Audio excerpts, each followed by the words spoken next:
दोस्तों, मैं आप सभी का स्वागत करता हूं अपने इस चैनल पे the life changing stories channel पे।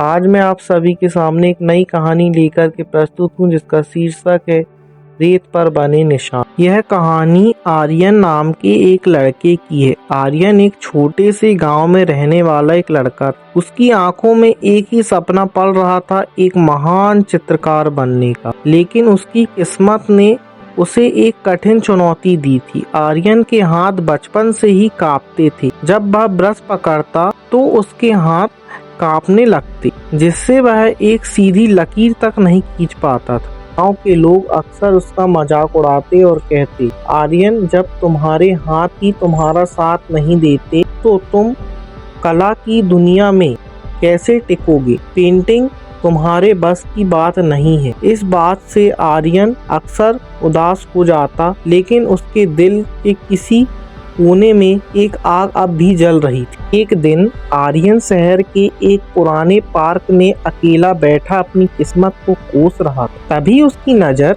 एक बुजुर्ग व्यक्ति पर पड़ी जो मिट्टी से सुंदर मूर्तियां बना रहा था। आर्यन ने गौर किया कि बुढ़ापे के कारण उन बुजुर्ग के हाथ भी बुरी तरह कांप रहे थे, बिल्कुल आर्यन की तरह। मगर बुजुर्ग की बात यह थी कि उनके कांपते हाथों से बनी हर मूर्ति इतनी जीवित थी कि लगता था जैसे अभी बोल पड़ेगी। आर्यन उनके पास गया और धीमी आवाज में पूछा, बाबा, आपके हाथ इतने कांप रहे हैं, फिर भी आप इतनी अद्भुत मूर्ति कैसे बना लेते हैं? बुजुर्ग व्यक्ति मुस्कुराए और बड़े शांत स्वर में बोले, बेटा, दुनिया को लगता है कि कला हाथों की सफाई से बनती है, लेकिन सच तो यह है, मैं अपने कांपते हाथ से डरता नहीं हूँ, बल्कि उसकी इस थरथराहट को अपनी कला की लय बना लेता। बुजुर्ग की बातों ने आर्यन को एक नई दिशा दे दी थी।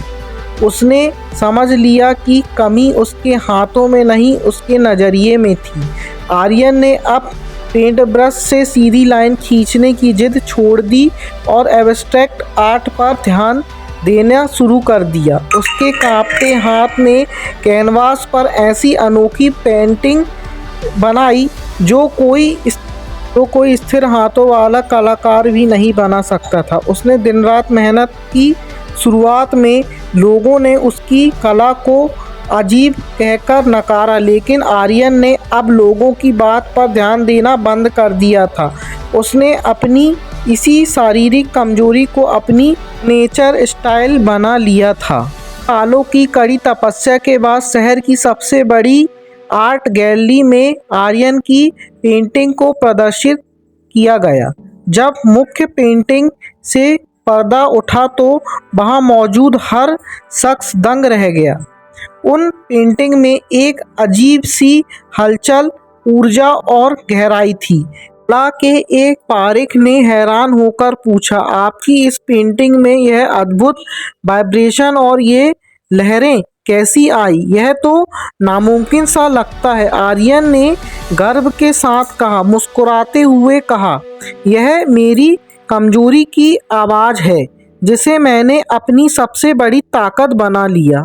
तो इस कहानी से हमें यह शिक्षा मिलती है कि कोशिश करने वालों की कभी हार नहीं होती, बस उनकी कला का अंदाज अलग हो जाता है। आज की हमारी कहानी यहीं समाप्त होती है। आशा करता हूँ आपको हमारी कहानी पसंद आई होगी। तब तक के लिए सादर जय सिया राम। और आप हमारे चैनल को लाइक और सब्सक्राइब कीजिए और बेल आइकन को प्रेस कीजिए।